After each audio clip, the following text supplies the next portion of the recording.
कलमा पढ़ते ही हजरत उमर ने फरमाया या रसूलल्लाह, जब आप सच्चे, कुरान सच्चा, इस्लाम सच्चा, तो छुप के नमाज पढ़ने का क्या मतलब है?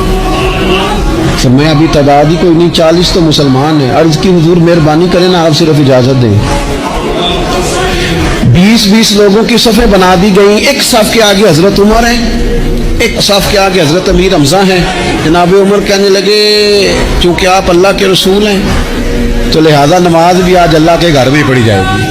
तो हजरत उमर बैतुल्लाह शरीफ के बीच खड़े होकर नारा लगाते हैं, फरमाते हैं मैं उमर हूँ, तुम मुझे भी जानते हो, मेरे बाप को भी जानते हो, तुम मेरा कबीला भी जानते हो, मैंने पढ़ लिया है महबूब का कलमा।